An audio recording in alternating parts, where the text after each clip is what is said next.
So ఇంకోటి ఇప్పుడు మామూలుగా మిమ్మల్ని ఏం అడుగుతారు, ఇప్పుడున్న దిల్ రాజు పాత దిల్ రాజుకి ఏం చెప్తాడని అందరూ అడుగుతారు. నేను అడిగేదంటే అప్పుడున్న ఓన్లీ రాజు ఇప్పుడున్న దిల్ రాజుకి ఏం చెప్తాడు? అది 22 years జర్నీ. అంటే అంటే సినిమా అంటే దిల్లు సినిమా నీకు మనకు అండర్ ప్రొడక్షన్లో ఉన్నప్పుడు షూట్ జరుగుతున్నప్పుడు నీకు దుబాయ్లో సాంగ్ చేస్తుంటే సడన్గా బైక్ స్కిడ్ అయ్యి నీ కాలు పైన పడింది. కాలు పైన పడితే మధ్యాహ్నంకి వెళ్ళి షూటింగ్ ఆపేసాం. అది నాకు ఫస్ట్ ఫిలిం. షూటింగ్ ఆపేసిన తర్వాత చిన్న నీకు ఎయిర్లైన్ ఫ్రాక్చర్. వినాయక్ ఇక్కడ ఉన్నాడు, నెక్స్ట్ ఠాగూర్ సినిమాలో బిజీగా ఉన్నాడు. అన్న మీరు వెళ్ళి సాంగ్స్ తీసుకొని రండి అన్నాడు. నీకు ఎయిర్లైన్ ఫ్రాక్చర్ అయ్యి మన హోటల్కి వెళ్ళిన తర్వాత ఇంకా మనం నెక్స్ట్ డే షూటింగ్ చేయడానికి స్కోప్ లేదు.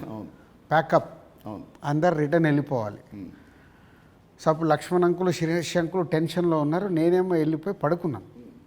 పడుకొని 4 o'clock లేసేసి శంకర్ మాస్టర్ డోర్ కొట్టి, మాస్టర్ రేపు నైట్ వెళ్ళిపోవాలి, నీకు ఇప్పుడు 2 పాటలలో ఏమేమి బ్యాలెన్స్ ఉన్నాయో ఒక్కసారి లిస్ట్ రాయని 6 గంటల వరకు కూర్చొని ఆయనతో రాపిచ్చి, ఇవి నితిన్ కాలు కింద పెట్టకుండా నువ్వు ఎలా మేనేజ్ చేయగలుగుతావు అంటే శంకర్ నేను మళ్ళీ డిఓపిని పిలుచుకొని మేము కూర్చొని డిజైన్ చేసాం.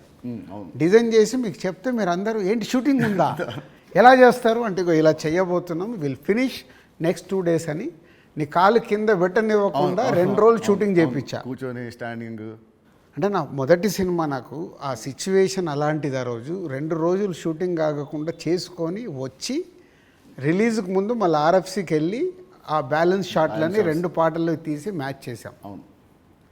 అంటే అది నా ప్యాషన్.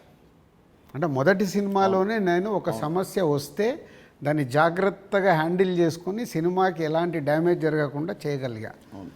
అదే మామూలు రాజు నుంచి దిల్ రాజుగా షిఫ్ట్ అవ్వడం. అంటే నాట్ ఓన్లీ దిల్, ఇలాంటి సో మెనీ ఫిలిమ్స్కి సో మెనీ ఎప్పుడు వస్తూనే ఉంటాయి. అవన్నిటిని జాగ్రత్తగా హ్యాండిల్ చేసుకుంటే 58 సినిమాలకు రీచ్ అయ్యాను.